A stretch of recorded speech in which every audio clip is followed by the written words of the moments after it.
So, welcome to the stream this evening, everybody. It's Wednesday night, Merfolk, 8 p.m. Eastern Time. Thanks for joining me. I am Merfolk Joe, otherwise known as Joe. I was a little bit sort of stuck on what list to play this evening, but Rothgar from the Discord, and just in general from the Merfolk community, you guys should know who he is. He's been pretty out of modern, I think, for months with all this companion stuff going on. But he picked it up recently, I think even before the announcement of the companion change, to try Bant. I guess it caught his fancy. And Rothgar, otherwise known as Roland, you might hear people refer to him as that,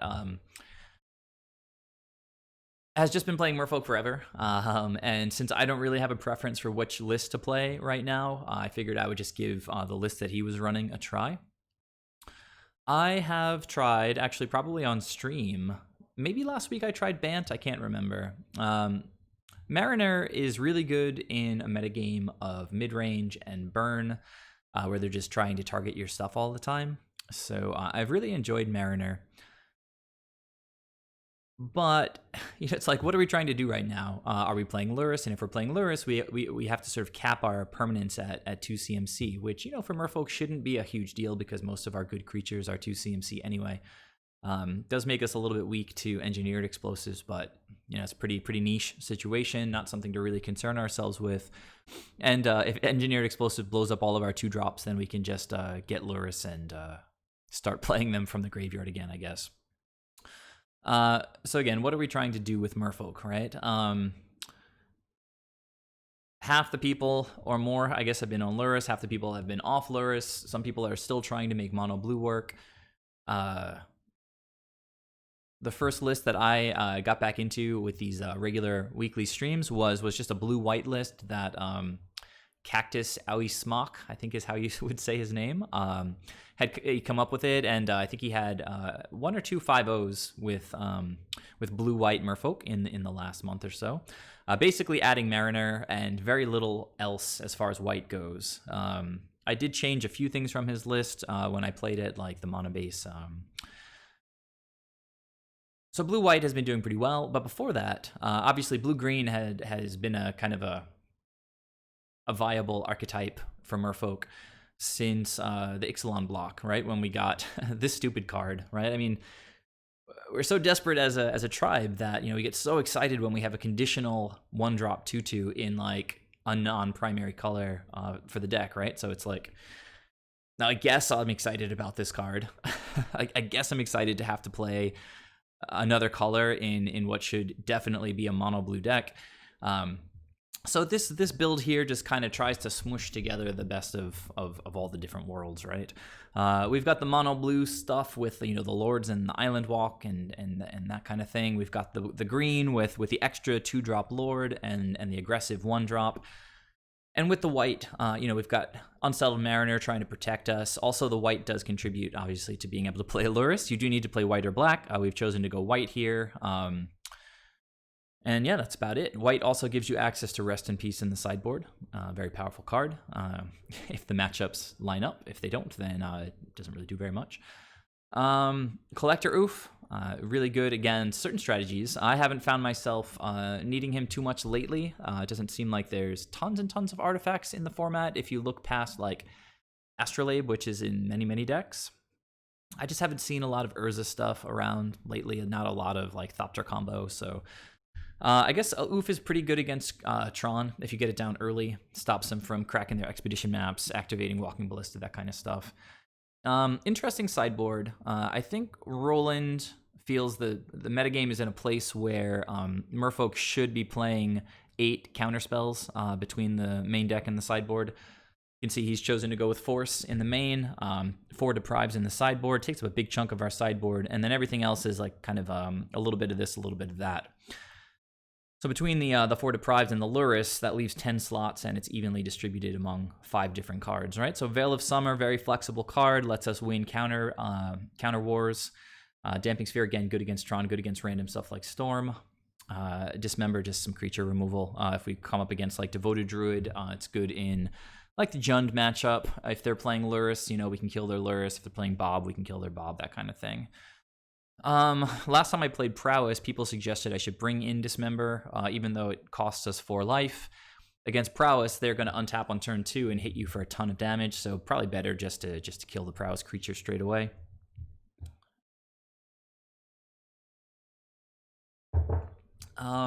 Yeah, so that's the deck. I'm gonna jump into a league and we'll see how it goes. I have been playing a little bit more Soul Herder lately than Merfolk, but still getting some Merfolk reps in. Soul Herder, actually all the companions now, just as of today, I think they announced that it was supposed to be June 4th, which is tomorrow. But they always do their updates on Wednesday. So I guess they were talking about the first full day when the change would be effective, but it's been going like pretty much since this afternoon. You do have to pay 3 mana to get your companion in hand. It's a big development for Merfolk because if we have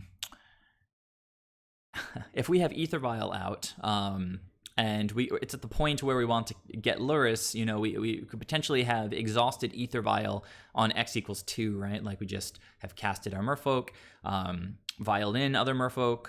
If it's just sort of sitting there on 2 and we're empty-handed, we could feel pretty comfortable taking it up to 3, pay 3 for Lurrus, immediately vial it in. In that sense, the adjustment to the companion rule doesn't affect vial decks nearly as much as non-vial decks. With Urian, it's obviously quite different because with 80 cards, you probably don't want to run Ether Vial since, a 4 of in an 80 card deck, you're going to draw it like 33% less often or something like that. Yeah, I don't know. So it's late. I'm a little tired already. I just finished a league with Soul Herder. I managed to go 4-1. I think I'll probably do a replay stream of that tomorrow. I just want to look through it again, sort of watch and see if I could have done anything better. But also, if any of you are interested, you could just watch and see how Urian seems to fare with the new companion rule in place. Obviously, going 4-1, the deck felt pretty good. I'm running black with Siege Rhinos and just having a lot of fun with Soul Herder. But this evening, it's all about Merfolk. We've got 20 lands,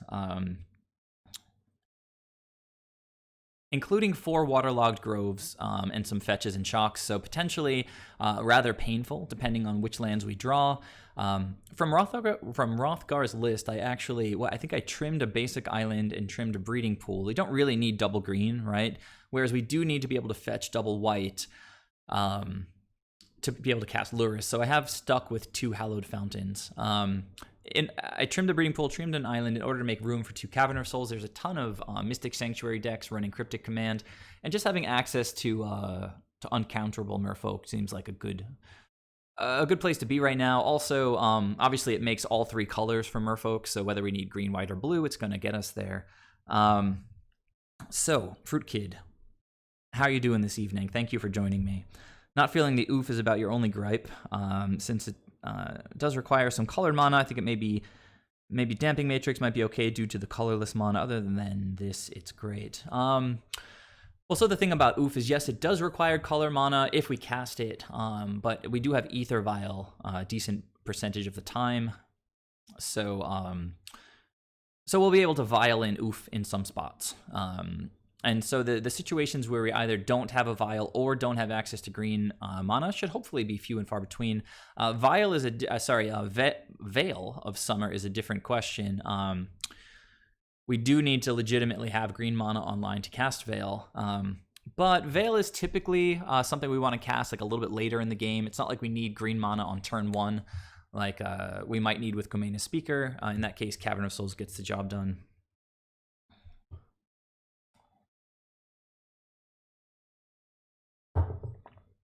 All right, so unless there are any questions, you're just chilling, updating, but anytime. Cool, yeah, so fish stream tonight. I'm going to try a league. I tend to, because I don't play Merfolk quite as much these days as I used to. And so my chops with the deck are not quite what they used to be. So particularly when I try newish cards in newish builds with newish rules, like this new companion rule, I just kind of expect to make little mistakes here and there. it's going to be hard to play optimally all the time. Just playing a deck that I don't play day in day out like I used to just play mono blue Merfolk for a long time. But obviously I do have thousands of reps with Merfolk, so Merfolk is Merfolk up to a certain point. It's just that when we get to situations like cracking fetches to get white mana to potentially cast Lurrus, down the road, just going to need to definitely stay on my toes when I set up my lands each turn. I have found that my Merfolk streams on Wednesday evenings tend to be far quieter affairs than my Monday night Soul Herder streams. I guess it's probably, without a doubt, due in some part to the fact that I've been doing Soul Herder streams for like months now, and I just sort of started doing the Merfolk streams recently. I kind of hoped that I'd be able to get a nice following on these Twitch streams from Merfolk people because I've been doing the YouTube channel forever, but for whatever reason it's been quite difficult to get people over onto Twitch. That's pretty much the case, Paintball. Thank you for joining me this evening. We just found our first opponent. Let's pray to the magic gods. We win the die roll. We don't mulligan.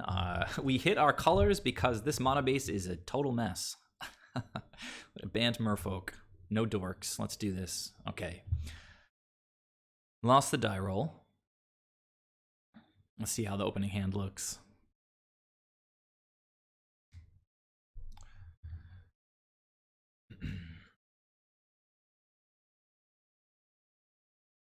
Opponent taking a long time. Maybe they're playing with a companion, thinking about, well, I don't see my companion yet, so it's not the point where we have to click on our stuff, so 30 seconds off their clock already.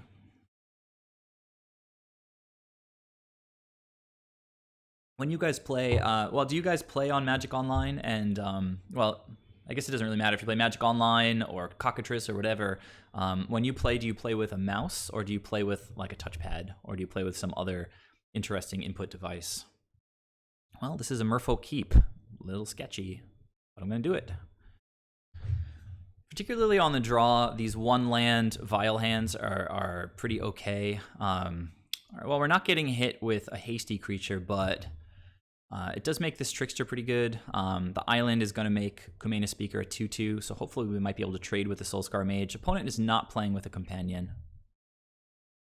We did not draw a land for the turn, which is a bit of a bummer, but we do have another chance at it.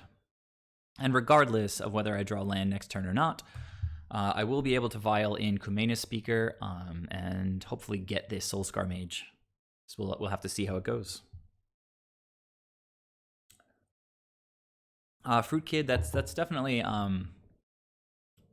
definitely a possibility, but we do run stuff like Force of Negation, and we really want to have some just normal blue sources. If you start to run just all unclaimed territories and Cavern of Souls, it can get really difficult. Are they just going to play a creature? Nope, Monomorphos, getting in for some damage. I actually play with a touchpad. I've just gotten very used to it.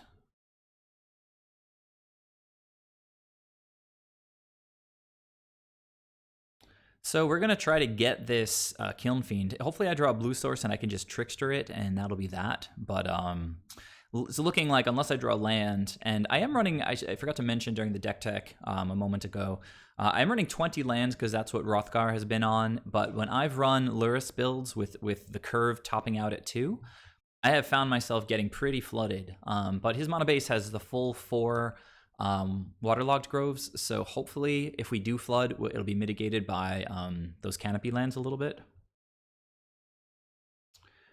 Yeah, I don't know. I'm pretty quick with my trackpad, and I just feel more accurate with it. All right, so I had a feeling somehow we weren't going to draw land there, which is a bummer. But we do have a blocker to throw down. If they have removal for Kumena Speaker, then God help us. We are probably just dead to this Kiln Fiend.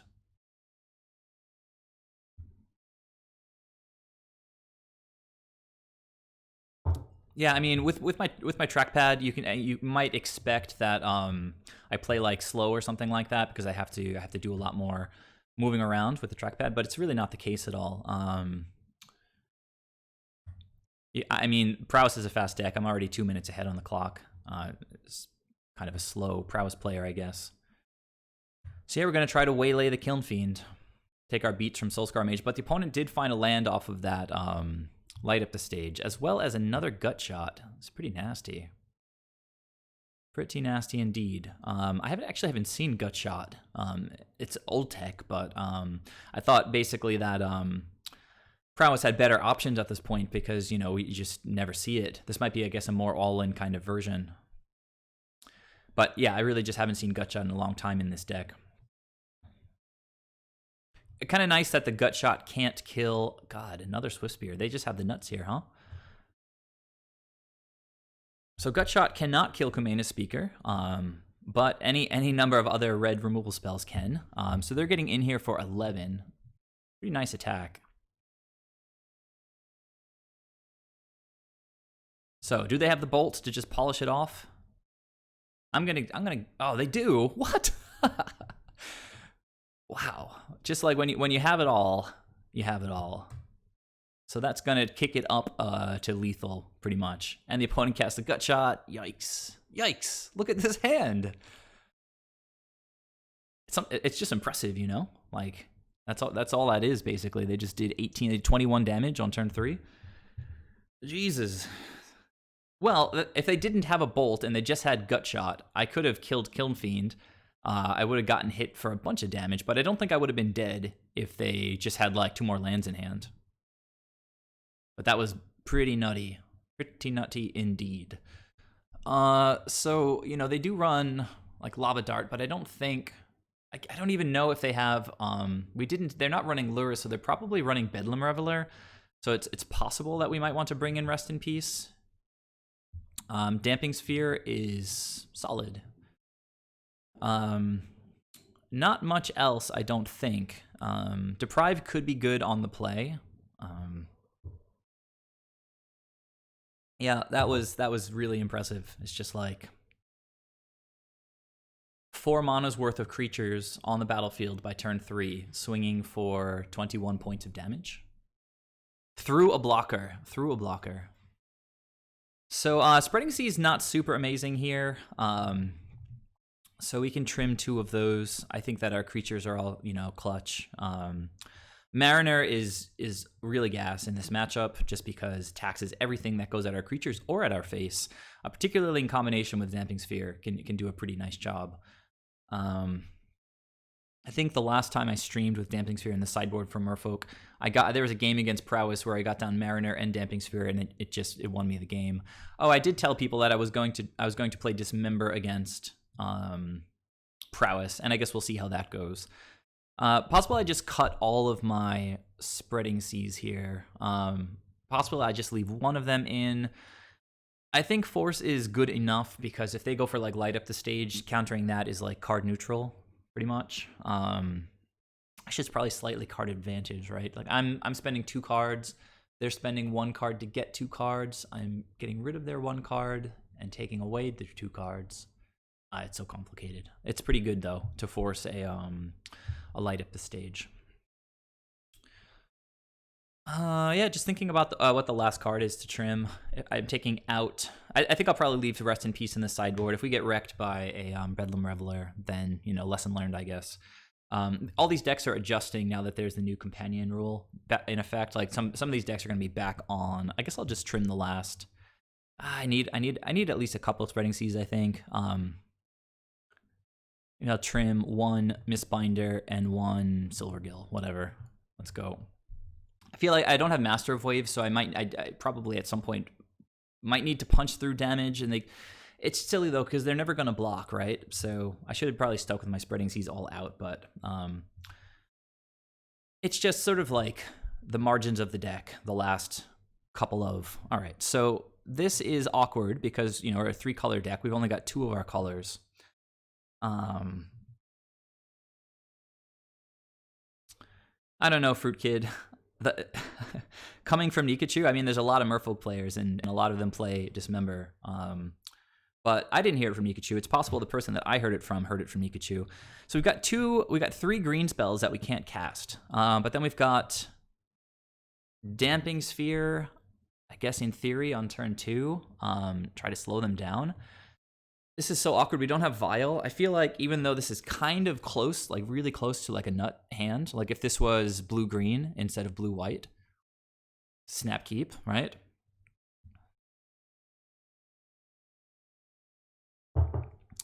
So,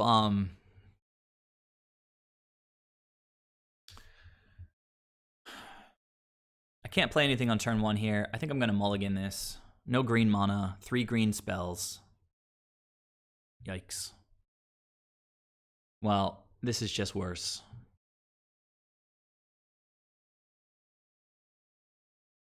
Possible that I should have thought an extra second about the fact that I have Lurrus and white mana contributes to Lurrus. But in this spot now, I think I just have to mulligan again. I can't keep one land with no Ether Vial. No, not off to the best start. But honestly, I have played a little bit of Bant Merfolk already. My biggest gripe was that I kept flooding, and also that it just seemed to run out of gas, even with Lurrus.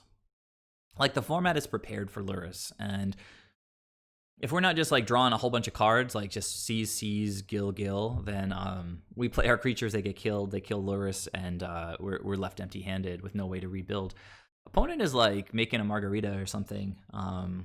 Pretty rude the way that they've just been wasting time at the beginning of these matches.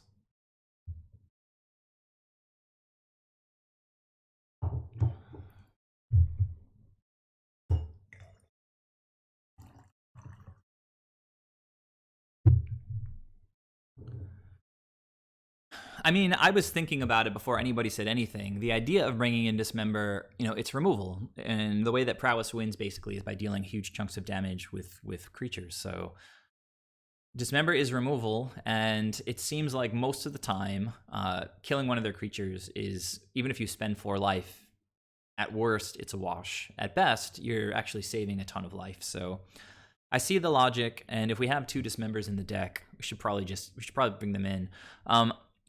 Honestly, though, I feel like in any Merfolk deck running white, Path to Exile might just be better, because really the plan with Spreading Seas is not so much to screw the opponent's mana, though it does happen sometimes, but just to enable Island Walk. Like, if we're trying to deal with a creature in the current modern format, like, exiling is kind of a big deal, right? Like, if we want to deal with something and not have it get like Lurrused back, we might want to have Path to Exile. And with only 2 pieces of removal in the sideboard and the 2 Dismembers, I mean, like, 2 paths, it's not such a huge non-bow with Spreading Seas, like, if we draw one of the 2 paths or both of the paths, we're removing one of the opponent's critical threats. They're starting with 7, huh? So they have another nut hand, and we're going to mulligan to 5. Going to mulligan to 4. Okay. So we've got our mana. We're going to go turn 1, Speaker. I guess we have to play the island to make this guy a 2/2 second turn. And then we have... well, no, we're going to play a Merfolk, so it's not a big deal. Probably more important is to have the white mana. So, I guess we'll... to try to make up for the... we're going to 4? Yeah, so I have to put 3 cards on the bottom. It's going to go like that, I guess. Pretty nasty.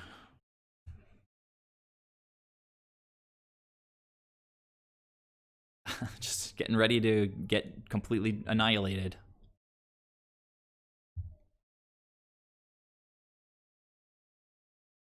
I probably should have just kept the blue. I had an island, like a Wanderwine Hub or Hallowed Fountain. It was a Hallowed Fountain, and then 3 green spells with 2 Kumena Speakers. Probably should have kept it, because I was 1 mana away from just casting Lurrus, 1 white mana, white source. Well, we're going to be empty-handed after next turn. Well, no, we'll have the card that we draw for the turn in hand, but definitely going to play out Unsettled Mariner. I mean, the best we can hope for is that the opponent is stuck on 1 land and just can't pay any taxes for a couple turns. So, Fruit Kid, what are you on about here? Okay. Notes wouldn't work with Lurrus, but I did kind of try a more taxing build of fish with Mariner and Kapala. Well, if you want to go the taxing route, I tried something like a few weeks ago with like Curse Catchers and Spell Pierces. I even tried Thalia, but I don't know. I feel like Cavern of Souls is really well positioned. I was saying during the deck tech, and the opponent is just being a kind of a jerk off right now. It's turn 1, and they're just sitting there. So to continue, with Cavern well positioned and running these Wanderwine hubs, sometimes Thalia can just be a little bit awkward because we'll need to play out the Wanderwine hub, and we can't reveal Thalia to that because she's not a Merfolk. We also, have to name human if we want to cast her off of Cavern of Souls. So she doesn't really jive very well with the already obnoxious mana base that we're running. So you could try it more. I mean, you can always vial her in. Oh, opponent decided to play some magic.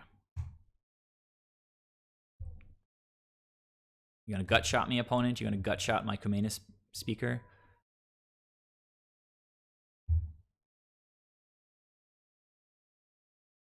All right, well, here we go. Hopefully the opponent is stuck on one land.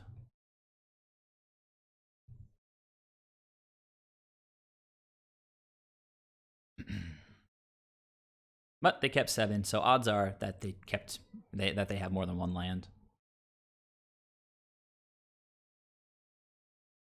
Yeah, well, go for it, man. Like, there's no Merfolk build that's just like taking down tournaments left and right. So we're all just having fun when we play the deck right now. Like, there's really no justification. I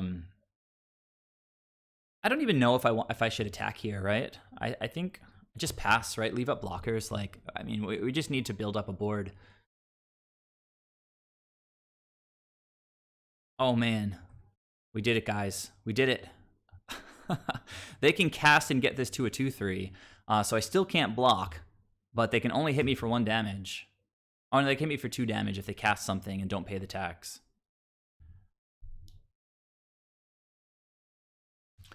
Fruit Kid, I only tried it for like a day or 2, and I just found myself getting screwed with Thalia, like, randomly, like, out of the gate. So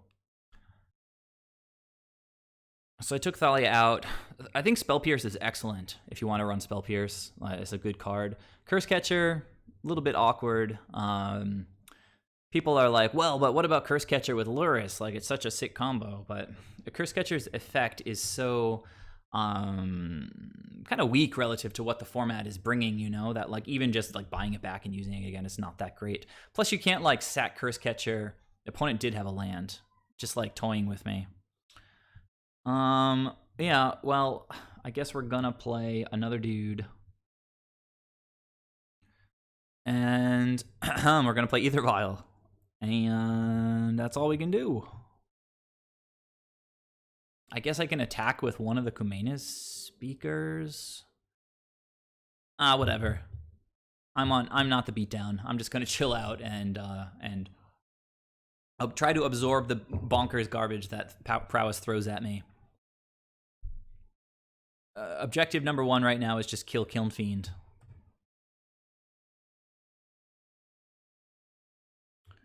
Okie dokie. So we're going to block the Kiln Fiend. And I think that's it for now. Oh, Gut Shot, they can pay for it? So, oh, God. Mutagenic Growth. All right, so this is a very aggressive build of Prowess, and I have to say I kind of like it. Like, it makes a lot of sense, right? Wait, what? Oh, it grew. It grew and it lived. And they have another Kiln Fiend, guys. Like, I mean, we mulled to 4. Doing my best, but I don't like Mutagenic Growth to not die there on the block. Ridiculous. And, all right, well, we can play Luris here. That's something. Oh, but we can't because of the stupid mana. I mean, I guess I should say that we could put him in our hand, but we can't even do that because Wanderwine Hub. Good job, Wanderwine Hub. Yikes. All right, passing the turn again. Trying to weather the storm here. I think, excuse me, I think I have to throw both of my creatures in front of the Kiln Fiends here, which is depressing. Does opponent have exactly 3 mana again? Like, no extra lands. Just a handful of gut shots. And the thing that they cast didn't even target me, so they didn't even have to pay the Mariner tax. I mean, look, you guys, hopefully, are watching this just to see some entertaining magic. And I have to, Prowess is bringing it here for sure. I wish that the Merfolk deck could be the one that's entertaining here, but it's really just not. But Prowess is going off. We get to see this very interesting build. Jesus, mutagenic growth. Again, double mutagenic growth. 4 creatures. Double Kiln Fiend.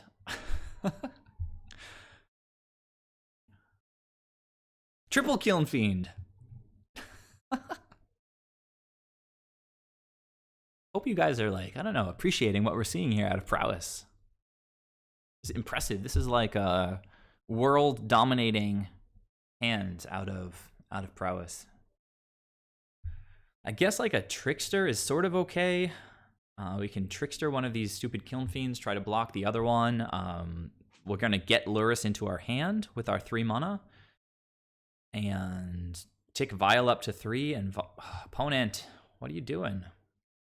It's wasting so much time. Like, they're probably double queuing, honestly. I'm going to, just out of curiosity. Out of curiosity, are you double queuing? All right, so we are going to use this. Well, we got another Mariner. Sort of something, right? Let's grab Lurrus. So for you, those of you who haven't played with the new companion rule today, this is how it works. You click on it. It says play 3. The 3 can be sort of any color, any type, 3 generic. All right, we have it in hand, and we didn't draw a Trickster, so we're probably super dead unless the opponent draws a land. Opponent says, yep, sorry. I'm going to say, kind of lame, not going to lie, but whatever. You're killing it.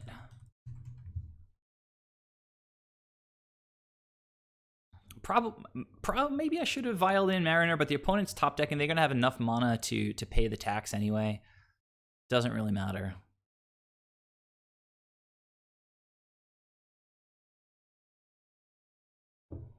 So opponent, if I didn't say that loudly enough, opponent is double queuing.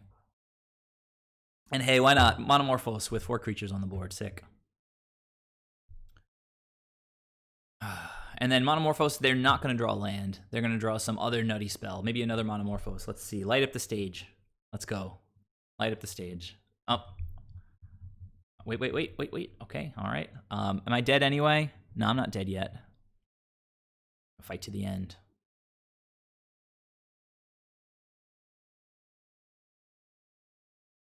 Opponent. They drew the lightning bolt. So, I don't know, you guys are being pretty quiet, but kind of expecting you guys to like, oh, look at these cards they're drawing. So they top decked a Monomorphos, so they swung for 20 damage. I'm at -10, and they drew a lightning bolt with extra mana to kill my blocker. That's sick. Jesus, wow.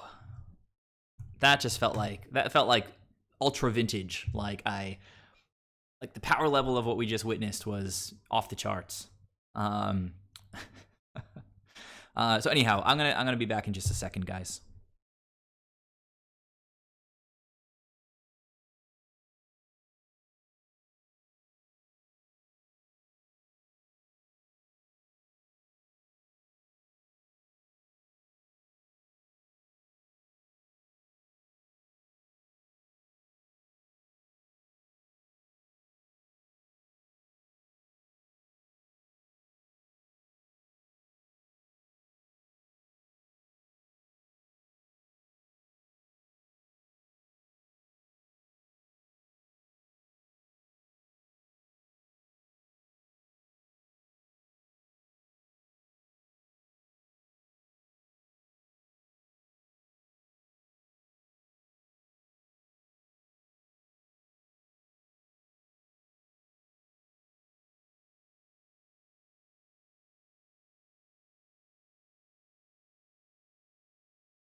All right. So my takeaway from that match was that the 3-color fetch light mono base is going to be pretty punishing with Bant.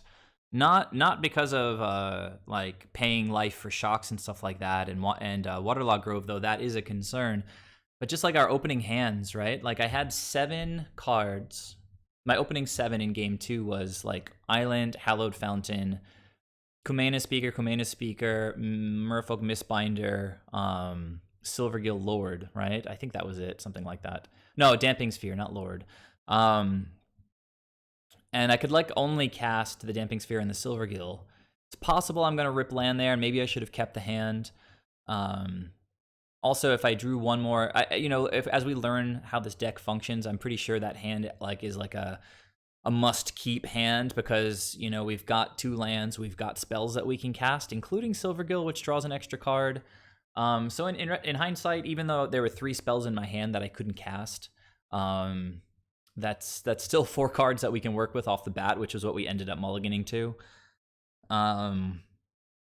So yeah, hindsight 2020. Moving forward, if we have awkward hands like that, I think I'm going to try to keep them and see if we can get there.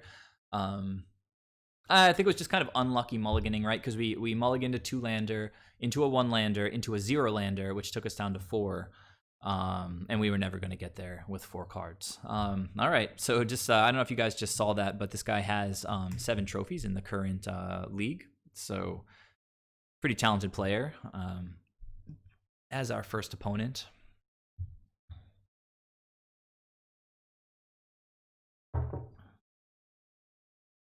all that double queuing, got to win as much as possible, as fast as possible. All right, won the die roll on this one. We're going to reveal Luris. We're going to say okay. Opponent not on a companion. We are going to keep this hand. This is the kind of hand that we're always looking for. Let's see if we can get, this is close-ish. I mean, it needs a bit of work to like a turn 4. If we draw another Lord, I'm pretty sure we're there.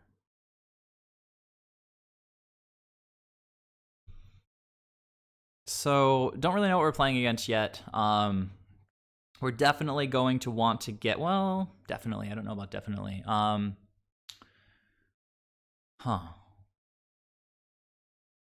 Yeah, I'll just play the island. I don't really see much of that. I was just thinking about sequencing with Breeding Pool.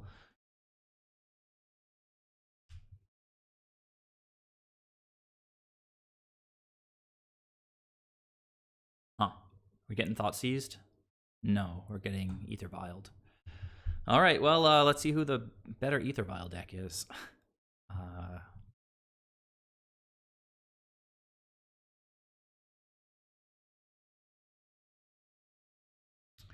Lord here would be just excellent. All we want to draw for the rest of the game is Lords. And Tricksters are okay. Just in general, Merfolk are okay. But Lords are the best. Well, that's actually pretty good. I kind of want to lead with that right now. So if the opponent plays like Ghost Quarter stuff, they have to pay the tax.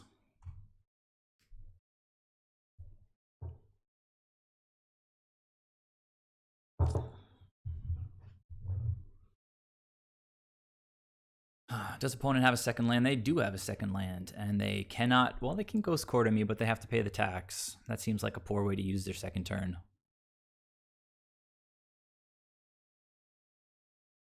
Okay, Thalia, fair enough. Doesn't really do anything against us. I can also get in and hope that she tries to like block or trade, but that would be a pretty terrible block, right? Because clearly representing that I have a Lord.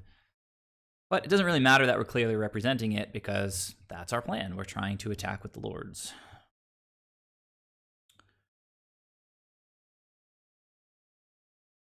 We would have to pay extra for this, but the combination of Unsettled Mariner, I feel like, and Spreading Seas, I feel like I should hit their Concealed Courtyard. If they Ghost Quarter their own land, it's sort of fine for us, right? It's just keeping them low on resources to pay the tax for Unsettled Mariner seems good. Next turn, they're going to be looking to vial in an Arbiter, Ghost Quarter, and pay the tax.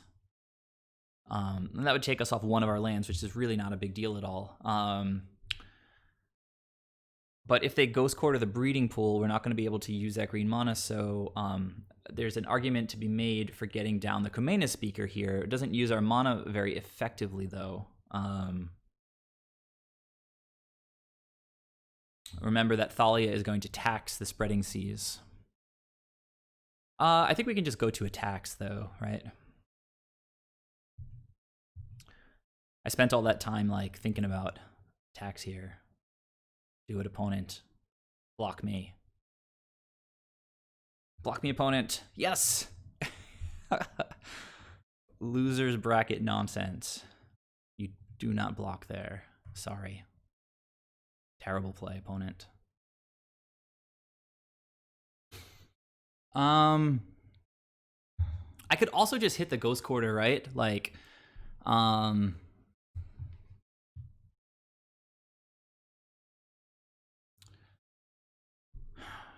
yeah, I kind of like hitting the Ghost Quarter. You know, it's just a colorless source no matter what, and it's going to keep the opponent off of some shenanigans.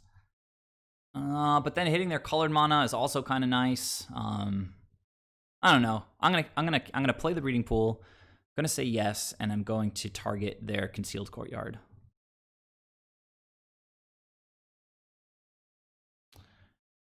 Yeah, it's a close call. It's a really close call. Actually, it's not that close because Ghost Quarter, they can Ghost Quarter their own land at any point to take us off of Island Walk.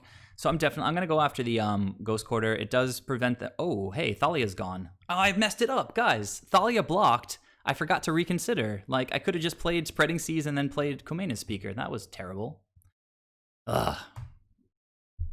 I mean, we're so far ahead. Hopefully it doesn't matter, but that was just terrible. Bad tapping. But we're... I consider my stream an educational one. So, learn from my mistakes, children.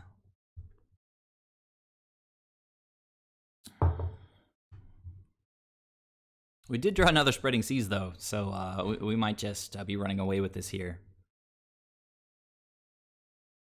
If they have a like a Thought Knot, that would be rough. Oh, they have another Ghost Quarter. Good for you, opponent.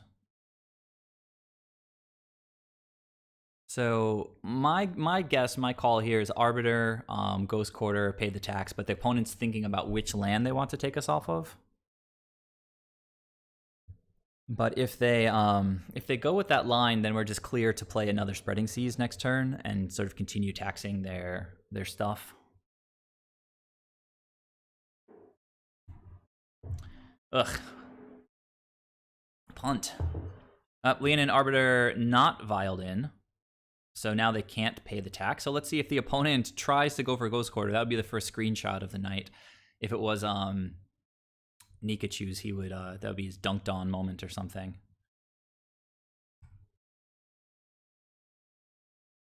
Do it, opponent. Ghost Quarter me. So now honestly, we probably want to, I think in this situation, we want to tick Aether Vial up to 3 because that's like the deal with Luris, right? And then if the opponent does Ghost Quarter our Spreading Seas, we can just play them again. So yeah, I'm going up to 3. We'll see how it goes. It's just a one-use thing, and that's it. But this is where we're at in the game. Okay, we got a Wanderwine Hub, which is cool because now we can play Kumena's Speaker and grab Luris. So let's go to combat, shall we?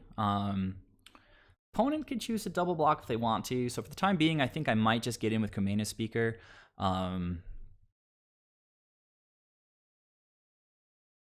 don't really want to lose this Unsettled Mariner. We'll sort of see how it goes.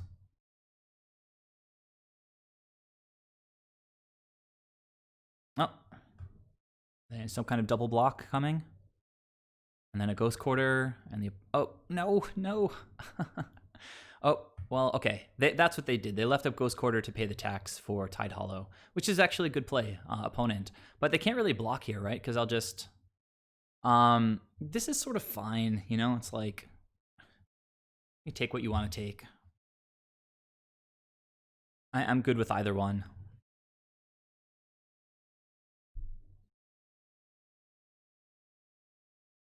It's actually, yeah, I mean, I don't know. Let's see what they take. They took Spreading Seas. Let's see if they block. You gonna block? Not a hard decision, opponent. Like, you're trying to establish, you know, a game plan. Ugh, oh, that's so bad. Although, I mean, they set it up like this. Let's see.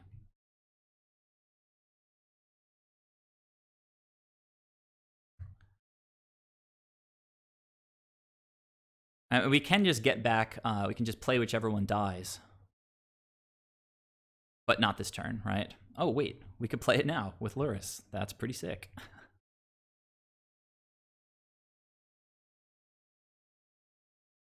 So we got our Spreading Seas back. I'm going to play Wanderwine Hub, reveal this speaker, but play the other one after I Violin Luris. So let's do this carefully, shall we?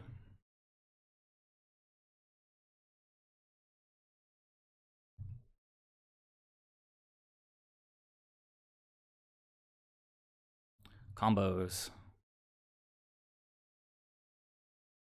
What you gonna do, opponent? Okay, cool. That was a cool turn. Not sure about the opponent's play.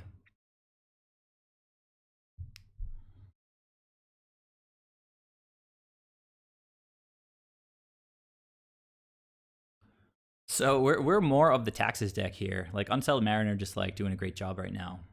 Opponent has been hitting their land drops, so Mariner's utility is falling off. Opponent kept the Ether Vial on 2. I imagine we're going to see Luris get pathed, right? They'll have to pay for it, so we're getting some value. And we already did. What's happening here? Okay. Just passing through. So Ether Vial is just dead for the rest of the game.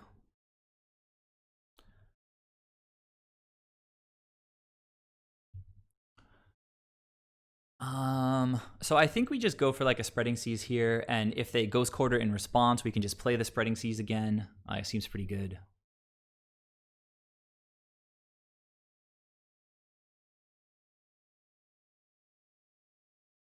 Oh, what's happening? The opponent scoop? No, I think it's just hesitating. Oh, yeah, all right, so they're going after Luris with the path. Fair enough. Means I can't Ghost Quarter right now, which is pretty nice. We're going to keep getting lands, which is obviously great against the Taxes deck. Oh, wait. I would have to pay for Leonin Arbiter, and I didn't pay for Leonin Arbiter. Which is, I don't know, just as well, I guess. I have many lands anyway. I'm not going to crack this fetch with that guy on the battlefield. All right. Maybe I should have paid 2 there, honestly. I definitely should have. I don't know how much it's going to set me back, but I should have paid 2, gotten a land. Then I could also crack the Misty this turn. Just a misstep. It's so easy to misplay against Arbiter.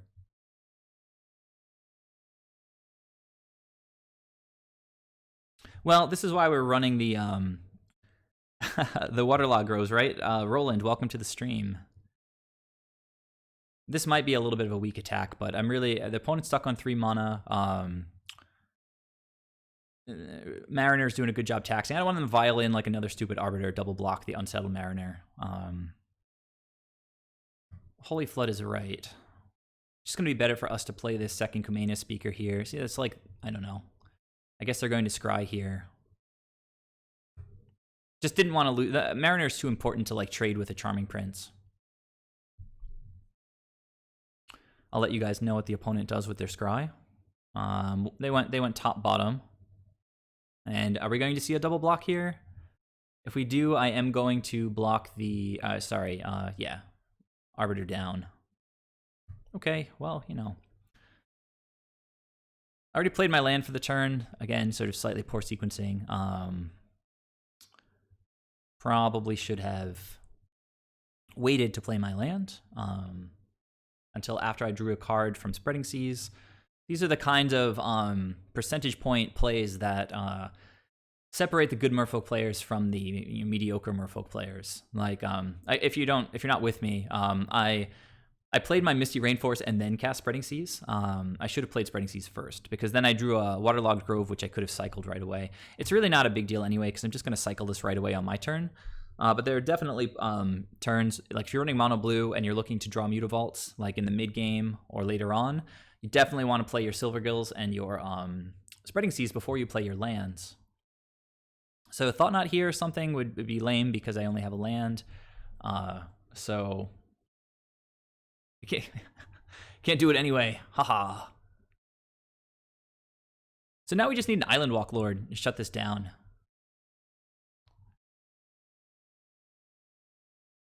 And Arbiter is gone now, so we were able to play our speaker and crack the Rainforest now.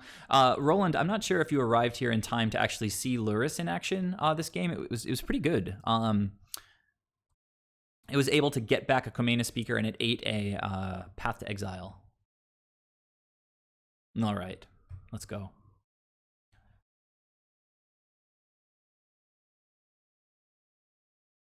Oh, God. This is what I'm talking about, Roland. I hope you're here watching. Like 20 lands. Unacceptable. But then, actually, I did mulligan to 4 against Prowess because I didn't draw any lands in my opening hand, so who knows. Come on, Waterlogged Grove. That's kind of something. It's kind of something, I guess. Just tap down the Thought Knot and attack, but seems like it might just be better to save that, do it at instant speed. I'm not putting them on exactly one more 2-drop, although they didn't tick it up, and they have missed land drop, so they do have something in hand. So even tapping Thought Knot down right now, like they have something to violin, and I probably don't want to get in with either the Lord or the Unsettled Matter, so I'm just going to pass this turn. Opponent's really low on resources. We're ahead on board, and we'll see how this turn goes. So they didn't vial anything in there, so possible that, I don't know, maybe they have another Path to Exile in hand. That would be another possibility. All right, so maybe it's just another... Oh, wait, is it... If it's Eldrazi, okay, good. I'm glad that it's a Thought Knot Seer and not an Eldrazi Displacer, because Eldrazi Displacer is a pretty sick combo with Thought Knot Seer. Yeah. So they're on 0 cards, so no games. I don't need to wait till the trigger goes on the stack. Just gonna tap down 1 Thought Knot Seer, get my creature on the board, draw an Island Walk Lord, and start beating the opponent down a little bit. And we've pretty much drawn all the lands in the deck, right? So there should only be gas left at this point. Although we do have some really dead draws, like Force of Negation. Those will be coming out for game 2. I like knowing that the opponent is on 0 cards. They have complete information as well, though, until this draw step, at which point they will no longer have complete information. Trickster. This might be a moment to get in an attack because now I know that they can't really block. So if I tap down this Thought Knot, I can get in for 9 right now. I feel like it. Or, they could chump with Charming Prince, get in for 6. That seems fine, too. But then on the crackback, they're hitting me for 10, which is sort of okay, I guess. The thing is, if I draw an Island Walk Lord, in combination with this Trickster, it's like 4 times 4 is 16 plus 3. It's just like I have lethal anyway. And if they attack, I have a win on the crackback. So I think I'm just going to tap down this Thought Knot Seer right now. Yeah, I mean, if they get all in with these Thought Knots, then I've got a nice attack without an Island Walk Lord.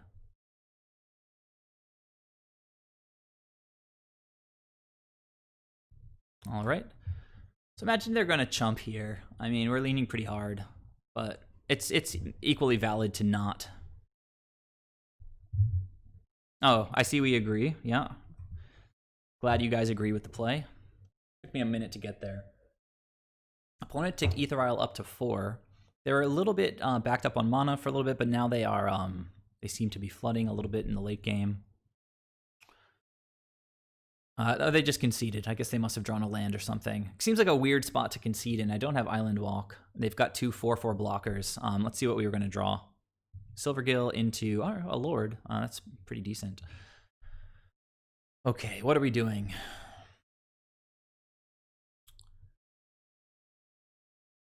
Collector Oof, kind of a nombo with Ether Vial. Just 2 Dismembers, that's all I've got. We can take out 2 forces. Is there anything else that's semi-relevant? I don't think so. Nah, I don't think so at all. So, Roland, I think one thing missing from the sideboard is the Tidebinder Mage. Would have been clutch against Prowess in the first round. And there's just so much like Jund and red decks around Burn and Prowess, so I would probably, try to run at least 3 of them in the sideboard. Not exactly sure what we trim. Maybe we run like 2 Deprives instead of 4 Deprives. I guess Collector Oof is just bad, like against, us. So I'm not going to trim Ether Vials to bring in Collector Oof as extra bodies. That's the idea. Yeah, it's just all like equally affecting stuff. Like Damping Sphere, not good against Ether Vial. Veil of Summer, yeah, they're not really playing. I guess, do they run? Nah, they just run like Wasteland Strangler. They don't run Thoughtseize. Rest in Peace, like they're not trying to use their graveyard, and we are, so those are no good. Deprive is bad against Ether Vial. It's also just bad on the draw. So I guess we're just stuck leaving in 2 Force of Negations, and we'll try to hit a Path to Exile or something like that.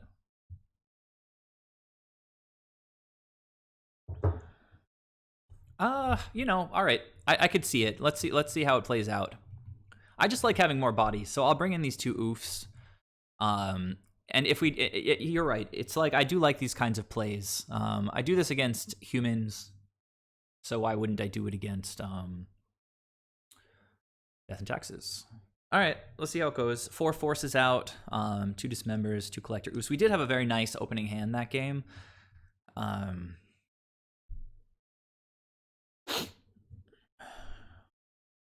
A little bit behind on time, but this is not the kind of matchup that is ever going to go to time.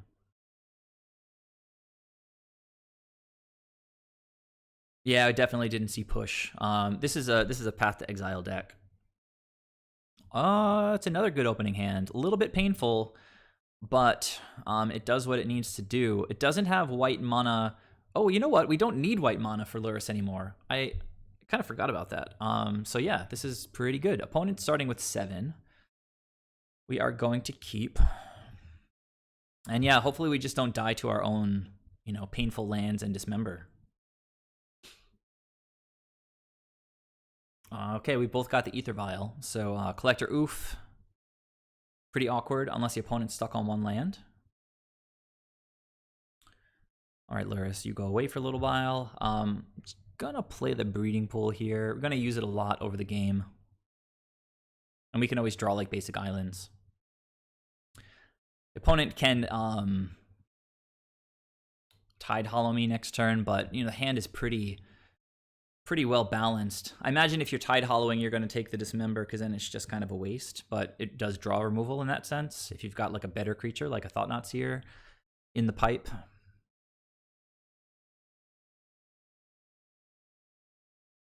All right, they do have 2 lands, but they're not playing anything.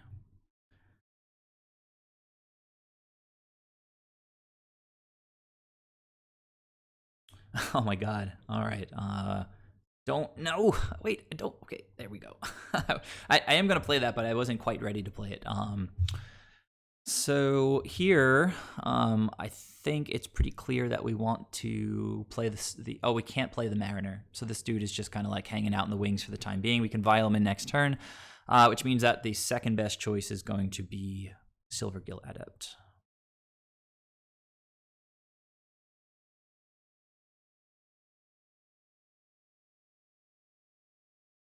Roland, I mean, my only hesitation is that we're hitting our life total pretty hard. But Ether Vial is going to let us hopefully just get things on the table without pinging ourselves too much with these groves.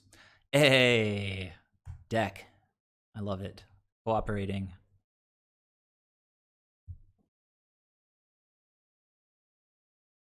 All right, so opponent doing nothing on turn 2. That's got to be good for us. They did keep 7, so we're probably just going to see like 4 Thought-Knot Seers or something like that. Thought-Knot Seer does get taxed by Mariner. Oh, are we gonna get hit here by the combo Arbiter through Vial? Ghost Quarter my business. Nope, doesn't look like it. Oh, that is an amazing target for Dismember. They could be holding up Charming Prince, which would be a bit of a blowout, saving the Displacer. I can't imagine that Taxes plays too many Charming Princes, right? Like, it's got to be like a 1 or a 2 of or something.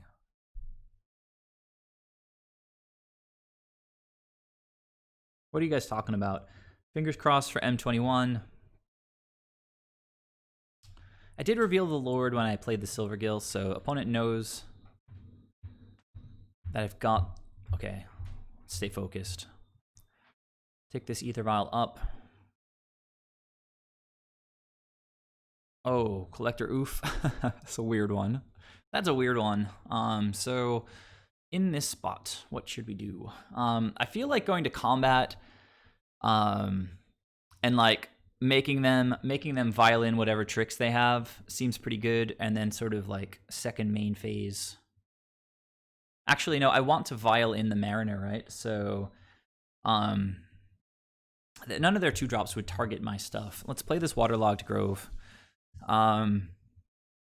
We do have 3 mana for Luris, so that's an option as well, but I think we want to empty our hand out a little bit more. I do like hitting Ghost Quarter in this matchup because it takes them off of the Arbiter combo, and also it kind of ensures our Island Walk a little bit more. But I think we can wait on the Spreading Seas for now. Again, opponent knew that I had this Mistbinder because I revealed it for the Silvergill Adept. So I'm just going to crack in here with my like foot soldiers, right? These guys are disposable. And I'm going to vial in the Mariner like... oh, you know what? They didn't vial in anything. I'm going to...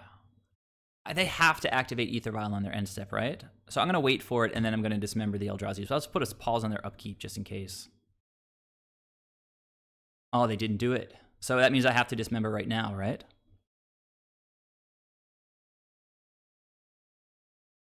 Hang on a sec. First, let me vial this guy in. I kind of meant to do that on my turn anyway.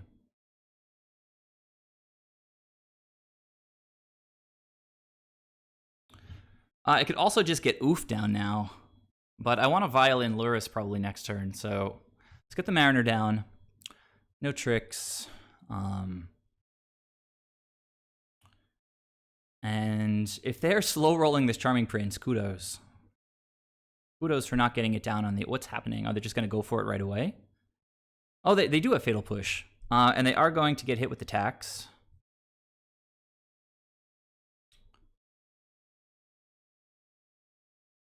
All right, decent. We can get that back with Luris, but we need some white mana. Eldrazi Displacer is one of the most dangerous cards in their deck.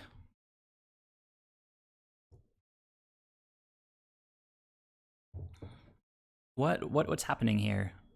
Oh, they're gonna get... They have to choose between these things. This is not the best move here. But making a complicated stack is a good way to trick an opponent. Now they have to choose what they want to pay for. Oh, okay, the Dismember's still on the stack. So they did pay to get rid of the Lord. I kind of like this, actually. This is excellent for us. No Charming Prince, no Charming Prince, no Charming Prince. Okay, and this is not going to kill the Mariner, so pretty awesome.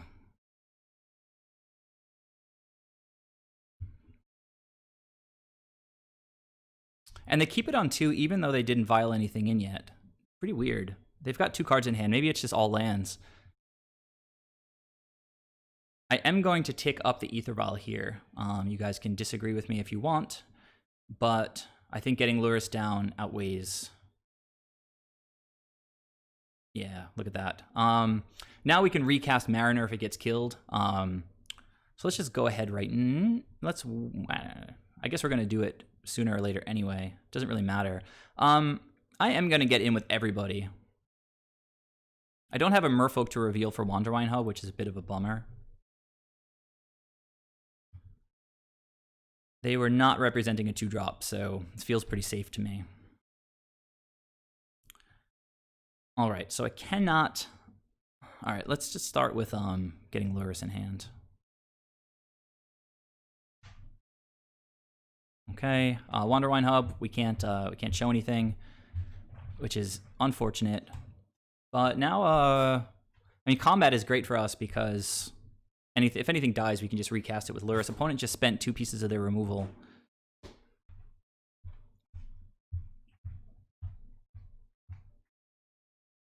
Nah. We can dig whenever we want, you know? Like, we had the mana, we get Lurrus, put him into play. It's another body, we have lethal on board, even without trying to dig, right? So, what is this? The Flicker Wisp or something? Wasteland Strangler. Do I have things to exile? I guess I do, right? But this is just, I can replay the Mariner next turn. It's awesome.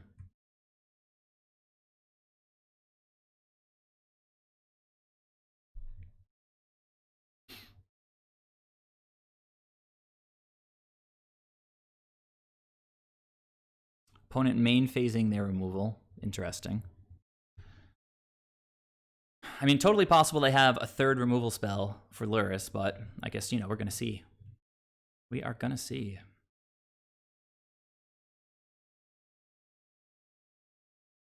Doesn't look like they do.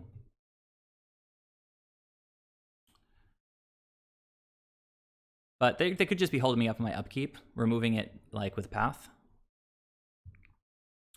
All right, so straight away, let's get this dude on the board.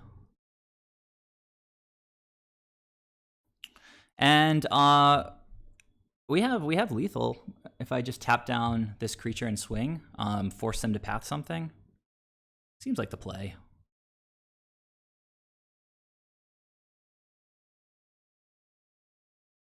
Like, if they had removal, they probably would have cast it already, right?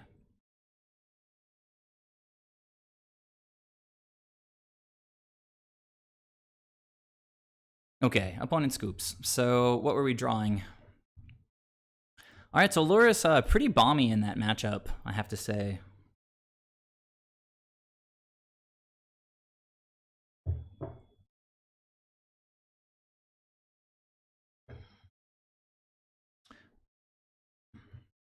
All right, so I'm gonna, let's see.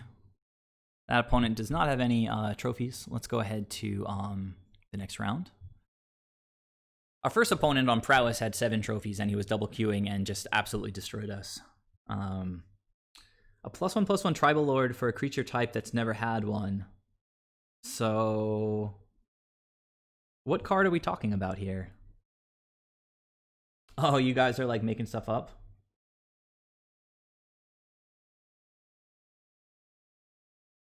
Yeah, that wouldn't Merfolk has one already, so it's gonna be some random tribe.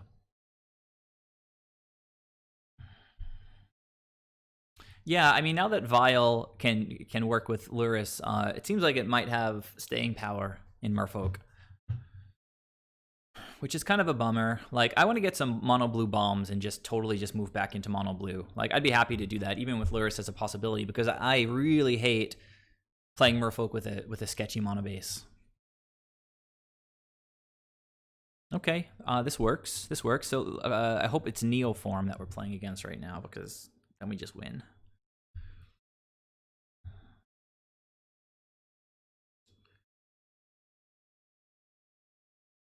Well, Fruit Kid, you linked to an image, and then you linked to the teaser. So I was thinking you were thinking that it could be something like the image that you linked to. So, anyhow, I guess Vial off the top, probably our best draw. Opponent mulliganing to 6. The Force also pretty good if this is like any kind of Tron. Decent against Burn, particularly if they're mulliganing.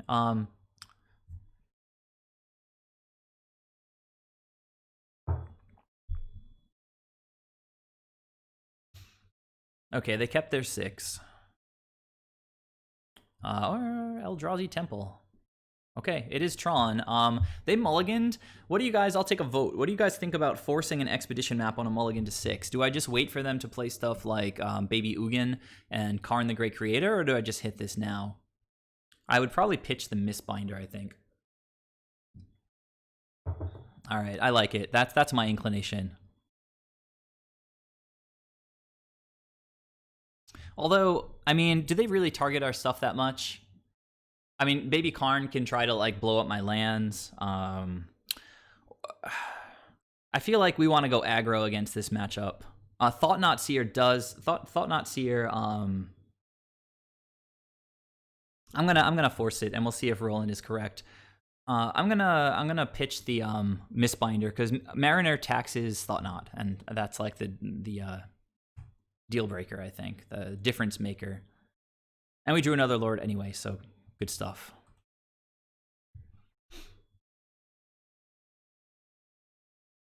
Yeah, but keeping them off Tron is significant, I think. Also, keeping them off a second temple is probably pretty good. All right, so imagine we're here. They have a map on the board. They just crack it. They get another temple. So, definitely going to lead with the Mariner. Try to tax the Thought Knot. They might not have a third land. We'll see how it goes. They are in a mulligan. Yeah, I mean it's totally it's a very close call, I think, Roland. Like if the opponent is stuck on 2 lands, then it was the correct call. Are they just going to dismember right now and pay the tax? What's happening? Oh, all right. I see. It's their main phase. That's pretty terrible. We like to play Chalice on 1. And it doesn't look like they have a third land. There it is. Sweet. All right. So we drew the Mistbinder. So I think it might just be time to jam Lords.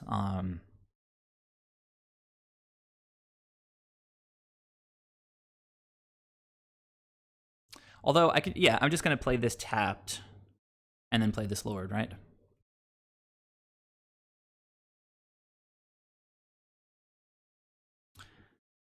All right. When any Tron opponent mulligans, I like to force any maps on turn 1 typically. I don't know if it's like, if you can say it's 100% correct or not. Blast Zone, what a draw. Thought Not, do it, Thought Not. Oh, they Chalice on 2, no. That's not what I was hoping for. I can get Lurrus in hand though, which is something.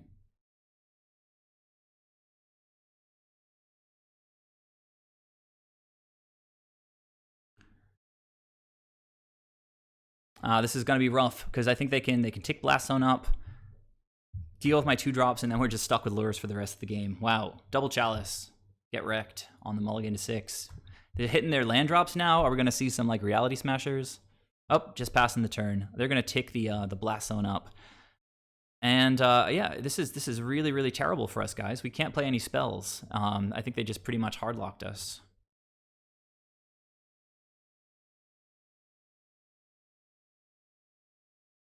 Oh, you know what? I do have Caverns. Good call.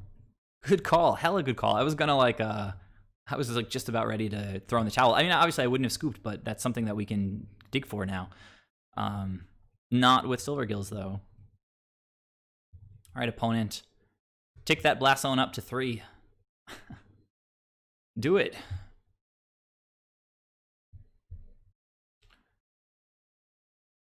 Nah, they're going for the 2. They do have to basically tap out to use Blast Zone though. Oh man, Cavern would be so clutch if I just draw one off the top. Pretty unlikely though. Got 2 Caverns and 48 cards. Opponent just passing again. Interesting. I guess they're just planning on Blast Zoning. Yikes. All right, guys. This is where the curve that stops at 2 gets wrecked.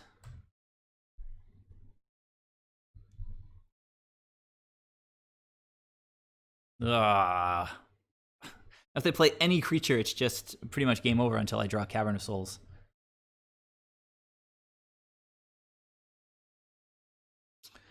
I can play my stuff, but it just gets countered, so let's not be silly.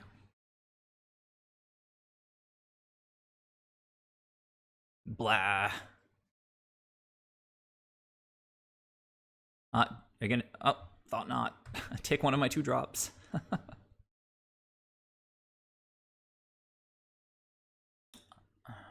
Can't even cast Trickster, you know? I can't, like, tap this guy down. I can't do anything. Nah, we can draw the Cavern. We've got a lot of life to sort of work with. Come on. Can't get Caverns with that.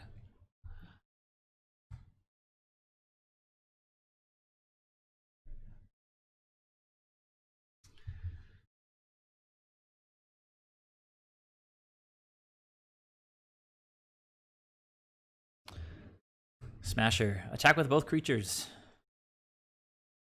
Come on. Both creatures. Both creatures. Both creatures. Attack. Opponent. Oh, just one. That's a weird one to attack with. Hey. Oh, we can't do that either.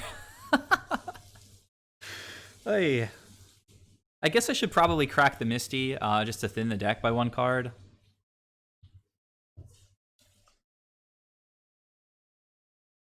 Lurrus can always block and gain 3 life. So in hindsight, I don't know that countering the map was correct, but we're just scoop here, I guess. You know what? We'll go to our draw step.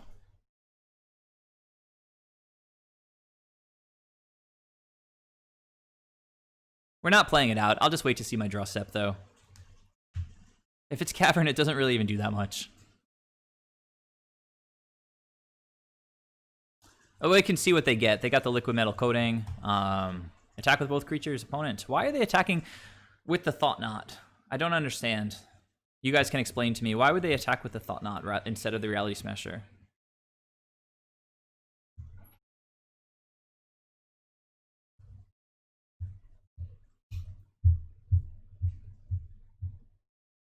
All right. Chalice into Chalice. Pretty rough. So we definitely leave the forces in for this matchup. Actually, in hindsight, it was definitely wrong to force the map there because Eldrazi plays Chalice, and that particularly wrecks this build of Merfolk. So live and learn. Roland knows all.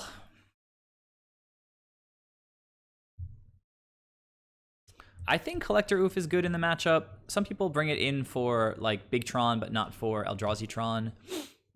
It does deal with Walking Ballista, liquid metal coating, anything that they can get with Karn, basically. Yeah, no, I get it. That makes sense. Damping Sphere coming in. Oh, what's coming out? What's not good? I feel like our whole deck is pretty good. Like, I don't really want to side too much out.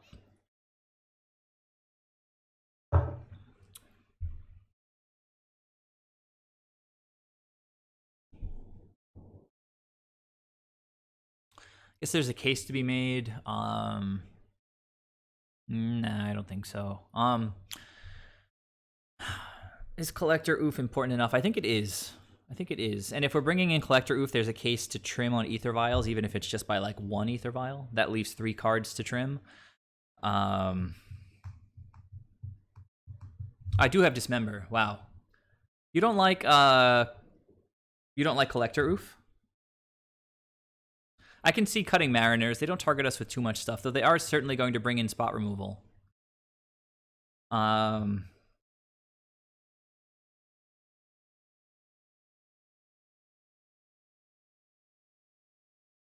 Minus Silvergill rather than Kumena. You say we're not going to win with aggro beats, or we are? We want aggro beats. All right, so at this point, I don't know about all these deprives. All right, we'll try it. But they do have caverns, right? I don't know about bringing in all the deprives. I don't love it in this matchup. Maybe we go like 3-3. We do want... Okay, trim 3 Silvergill Adepts. They do totally play removal. They play Spatial Contortion. They play Dismembers. I get wrecked by spot removal all the time against... So aggro beats, that's the plan, huh? Let's see what the opening hand looks like.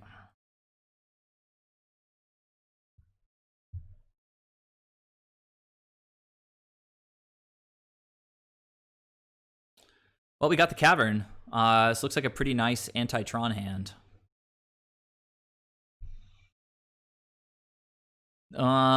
So we're gonna keep.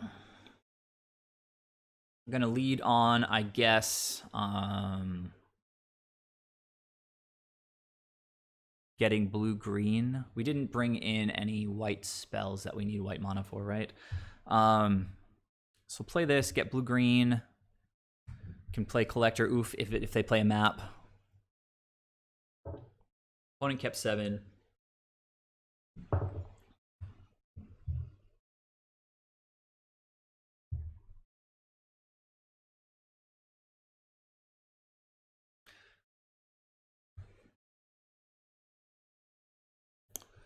All right, we probably want to stop drawing lands soon.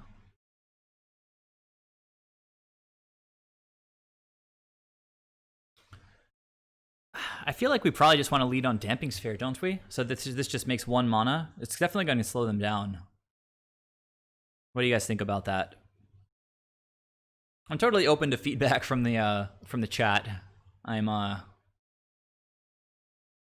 Modern is it's kind of a Wild West sort of frontier situation right now. You say aggro beats, so maybe I get aggro beats, but at the same time, their aggro beats are better than ours if they untap and play another Eldrazi Temple. And remember, they did keep their 7, so I think I'm going to lead with Damping Sphere.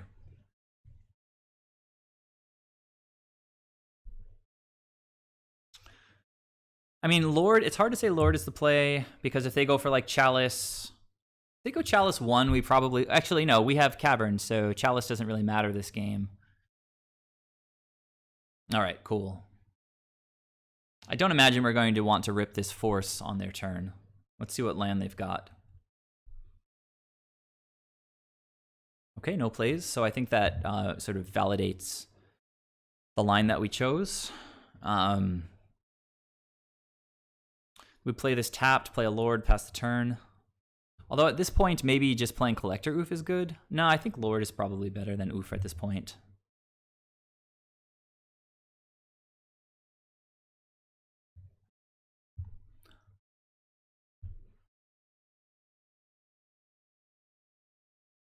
Well, playing a Lord gets a body that we could then attack with, right? So, Roland, you're about to see some spot removal. Did you see that one?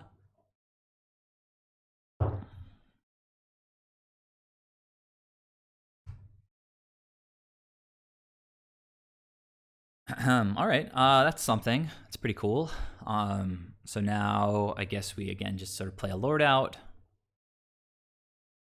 and then hold up, deprive.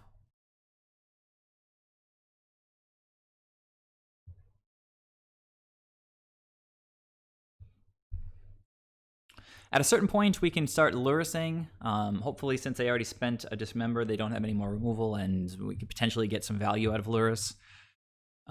We'll see how long this game goes. We are slowing the opponent down, which is quite nice. I imagine they could untap and go for either Thought Knot or Baby Karn. Either one of those would just get straight up deprived. Really, anything that's counterable this turn is going to get deprived.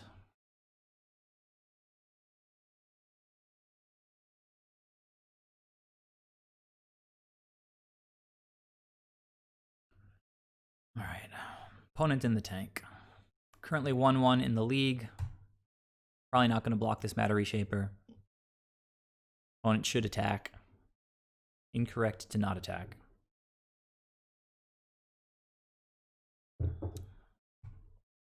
Another Matter Reshaper, maybe? Are they slow rolling their land to the second main phase? Only time will tell. Doesn't look like it. Walking Ballista, X equals 1. This is kind of funny though, right? Because I can just play Collector Oof on our turn and then hold up Deprive, right? So I think I'm just gonna let this resolve. Just not the most valuable thing to counter.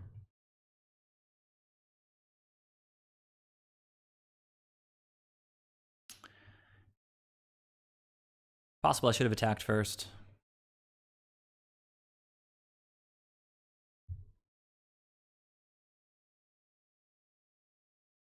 Okay. What are we going to deprive this turn? Okay, I think that one resolves as well.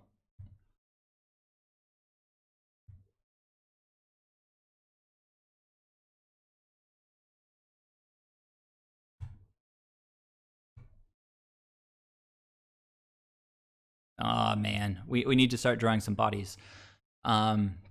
Opponent is missing land drops. It's possible we should get Lurrus in hand this turn, but Spreading Seas drawing something is okay. I'll just cast Spreading Seas, see what happens. But it is my one play for the turn. If I draw a land, I can play a land and then get Lurrus, which seems pretty good.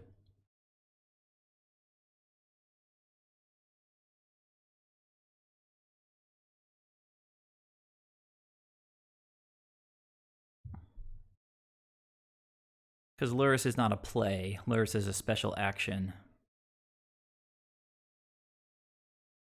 Opponent probably sitting on another Dismember the way they're thinking about this. Doesn't even matter, right? They can just cast it with whatever color mana. All right, well, we drew the Lord. We're going to have a nice synergy with Spreading Seas in a minute, but I can't cast it just yet because I've got this Damping Sphere on the board. I think I probably attack with Collector Oof here, since in order to kill it, they'd have to block with both of their artifacts. Don't want them to block the Lord.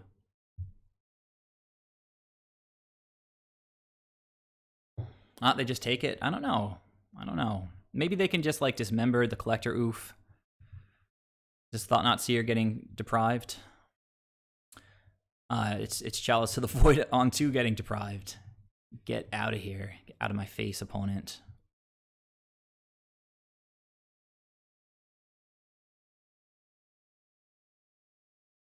Oh, they didn't attack this time. Interesting.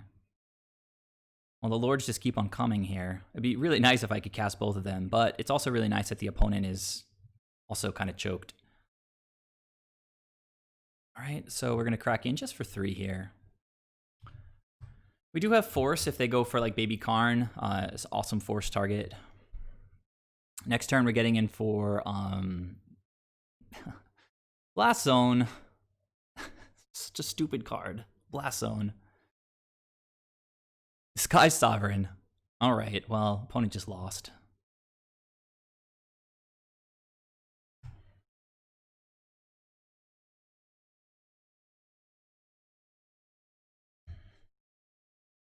Yeah, might as well, right? Definitely not blocking.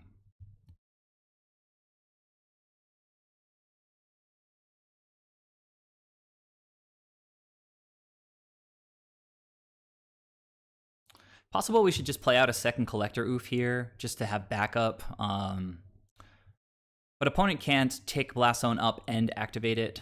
I'm going to force them to block here.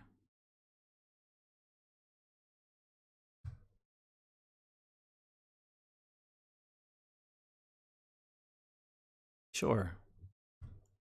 Got Blast Zone anyways, it doesn't really matter, right? Opponent down to 1.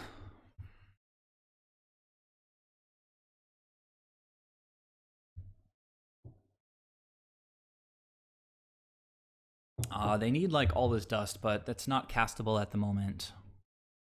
All right, so we got there in game 2, pretty nice.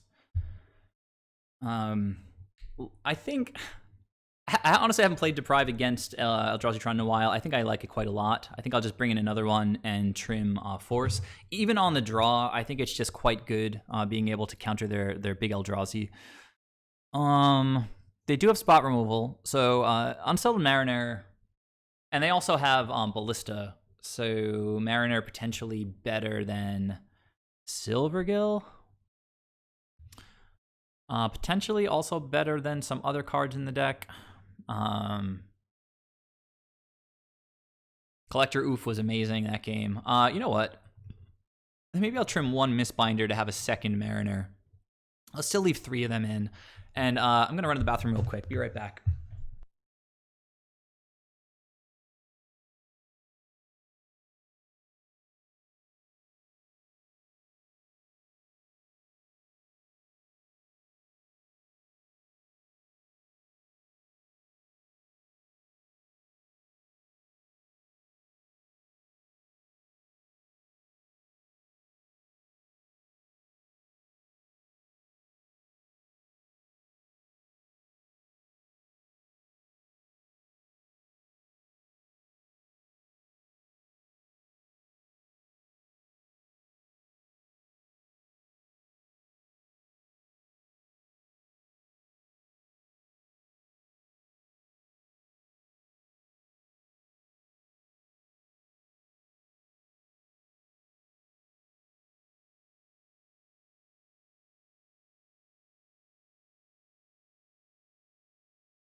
All right, so 1-1 in the league, I think.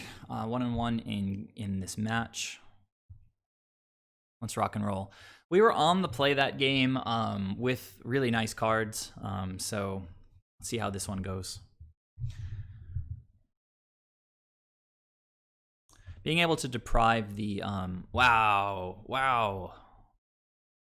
All right, I mean, we're playing against a pretty busted deck. Opponent has not been mulliganing this evening, but we'll have to see how this goes. But it's a really, really nice hand. Okay, they're mulliganing. Sweet. We're going to keep.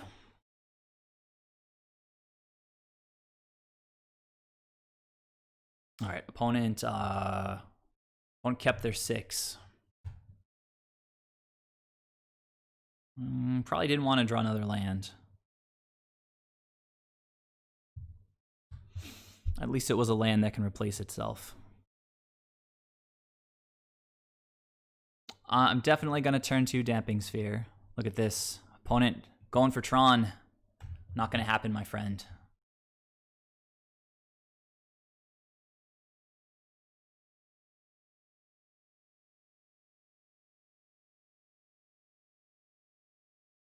Oh my god, hand is getting better.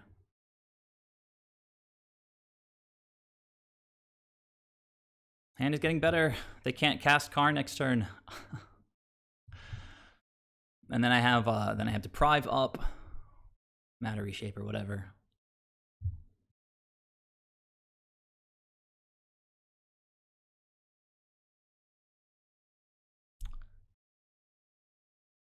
Since I only have two drops in hand, I can definitely leave up Deprive for the opponent's turn. I've also got Trickster, right? So, wow. The Waterlogged Groves are with us. So I guess one line is, like, I could put Lurrus in hand, but I feel like that's probably suboptimal when I have Deprive and Trickster up. So I'm just going to play my land past the turn.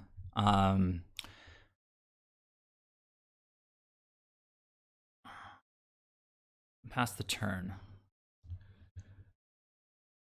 I might just take my beats. I could just Trickster this thing and then trade for it.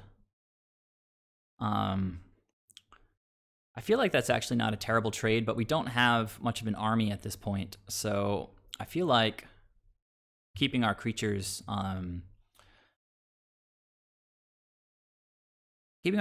board is probably pretty good.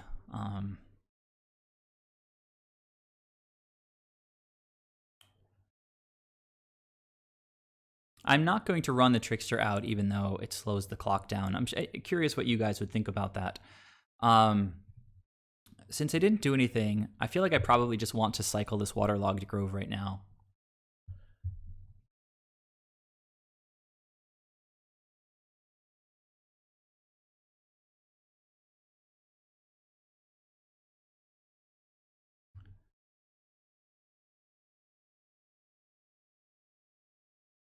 Now, yeah, we don't have to take this up yet. Hopefully we're going to draw like a Lord or something. Not a Lord. Play Waterlogged Grove. Once again, hold up Deprive and Trickster. Play Kumena Speaker. Actually, I guess it's really just Deprive since I've got Vial for Trickster.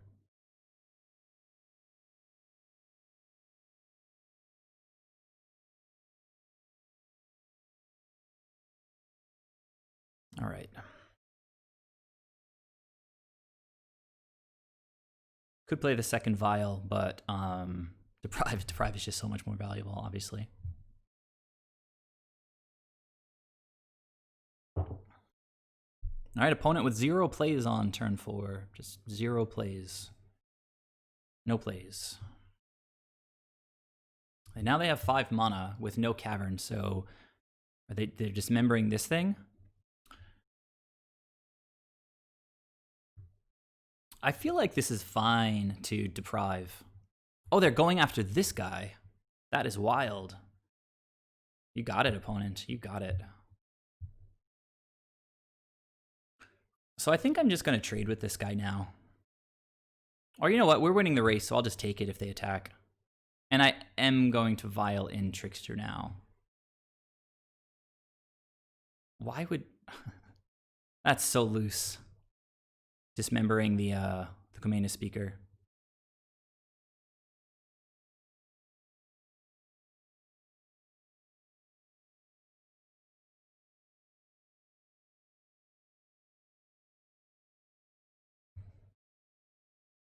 So now is one of those moments where we do want to tick up Ether Vial, I think.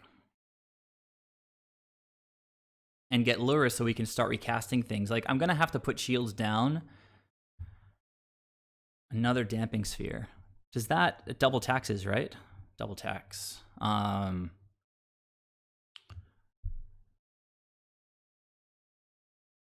Yeah, let's go ahead and pay the 3 for Lurrus. And then we can just play our creature right away.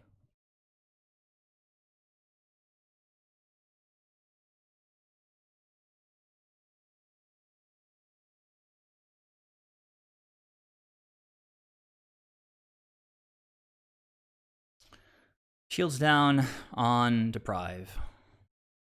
I don't love it, but, you know, gotta do what you gotta do.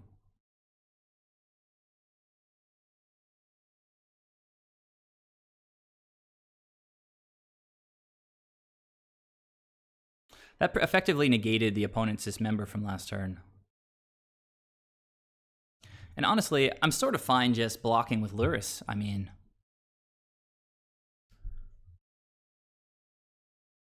probably not. Probably not. We get to just keep gaining life.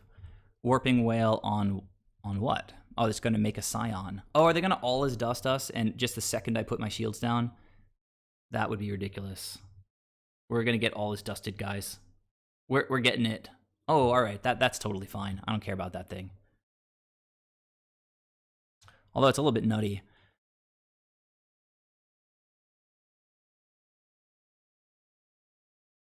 Oh, it gets to deal 3 damage right now. All right. So oh, but it taxes. Oh, and they have money to pay for it, mana to pay for it. So so Lurrus down. Fair enough. We got a creature back with it, right? Possible that we should not have put shields down on Deprive, but it seemed like a pretty good line to me. Now, if they attack and we draw Lord, it's 9. It's not lethal. Probably gonna leave back blocks. Seems smart. Right. So now we can sacrifice one of these groves if need be. Certainly looks like it needs be.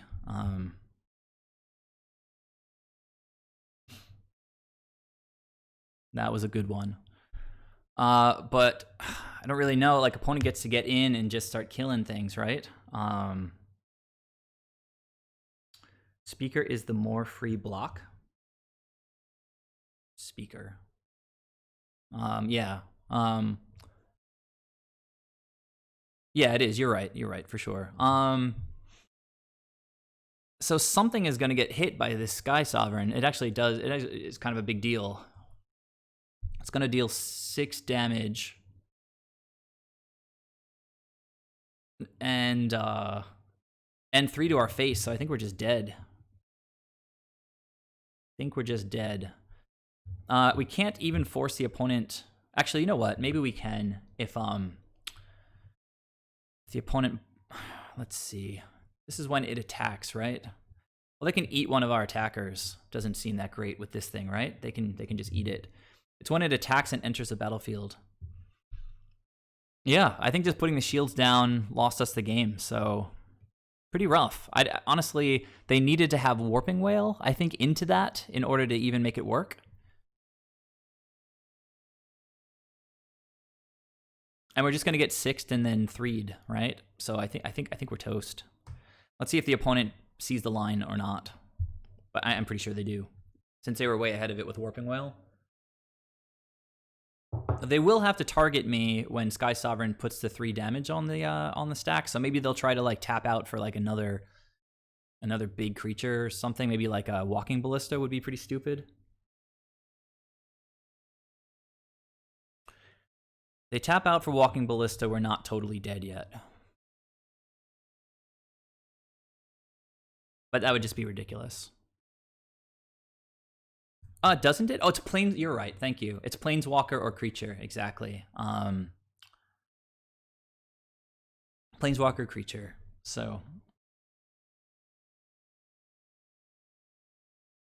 oh, I can hear the protests down the street from my place. I mean, we got lethal on board here, right? Oh well, not if they kill the Lord. We don't, and they're gonna kill one of our creatures. So I guess we'll see. If they kill the Lord, we can still. Yeah, we can't really get there this turn. So I guess we want Trickster now. Hey, that's amazing.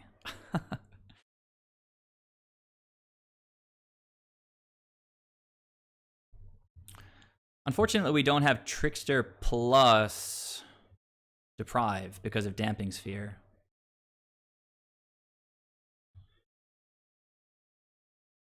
So I think I have to flash in Trickster after attacks, like no matter what. Like I'm going to let them get in with Matter Reshaper if they want to do it that way. And if they do it that way, oh, well, they don't do it that way.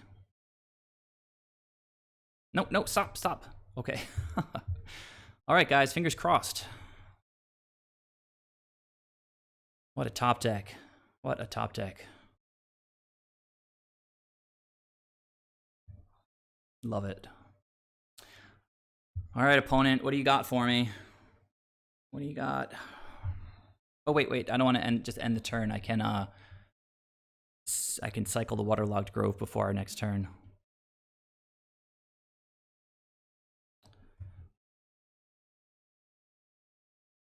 Man, I think it's lethal through whatever they can do here. Unless they have land, all is dust. But they probably would have done that already.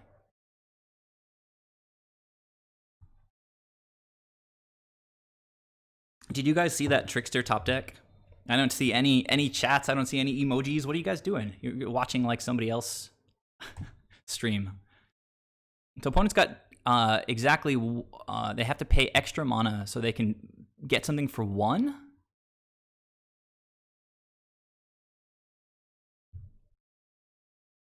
Because they've already played a spell. So I'm pretty sure it's just lights out here. Now that I'm doing regular Merfolk streams, opponent just scoops. Awesome. Bant Merfolk gets there. Lord, Trickster, Gas. What's next? Lord. Decent. It was like the only top deck, literally, right? Like we didn't have the life to pay for Dismember. A lord didn't do it because it was only like 9 damage because we only had 3 2/2s and they were at 10. So, you know, we swung for 6, which put them down to 4. Yeah, I'm pretty sure it was the only top deck, like literally the only top deck. So, guys, you know what? I'm gonna call it a little early this evening. I know it's a little lame. There are a few of you guys here watching, and I really appreciate it. But I haven't had dinner yet. My wife came home from work, and I haven't really spoken with her yet. So I will be sure to let you all know how this league ends up. I'm happy to be positive though. With 2-1. Let's see if this guy with this fancy name has some trophies. They've got 1 trophy.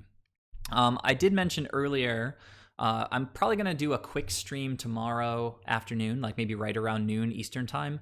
I ran a league with Soul Herder today using the new companion rule. So if any of you guys are interested in seeing the new companion rule in action with Orion, that'll probably be around noon tomorrow. If you guys are following me on Twitch, which hopefully you are, I'm really trying my best to up my follower count on Twitch because I've been on YouTube for so long, and I have like a tiny fraction of the followers here that I have on YouTube.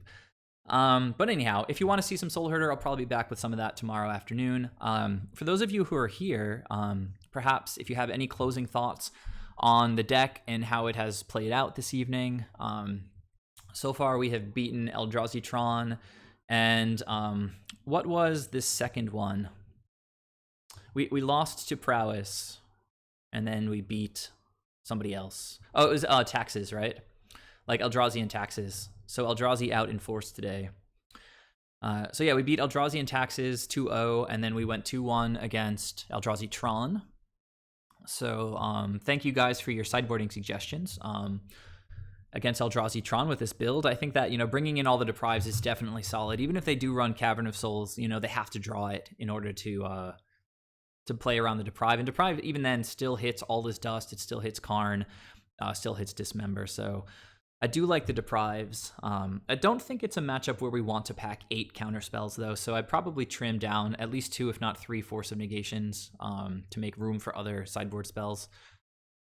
Yeah, well, I agree. Deprive has always been kind of the nuts in Merfolk. Like, when you have Aether Vial online and you're holding up Deprive, it's like a great feeling.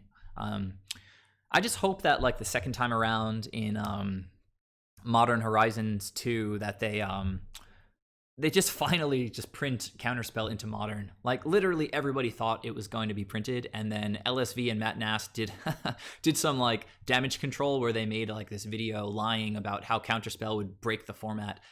I don't know if you guys remember this, but the example that they gave was that people wouldn't be able to tap out for stuff like Huntmaster of the Fells. Like, Counterspell just makes stuff like Huntmaster of the Fells unplayable in Modern. Like, that's the level of commentary that they gave us. Yeah, so Modern Horizons, if we can replace this with Counterspell, that would be a huge upgrade. I think, well, huge. It would be an upgrade. There are times when Deprive is legitimate cost when we don't have Aether Vial. Yeah, I mean, if they print Counterspell, we might just jam some in the main deck, honestly. So unless you guys have any suggestions about the build or observations, I think I'm just going to call it. So thanks a ton for joining me. Please follow if you haven't done that yet. And if you want to see some Soul Herder, join me tomorrow, early afternoon, around 12 Eastern Time. Until then, have a great night, and I'll see you guys soon. Bye.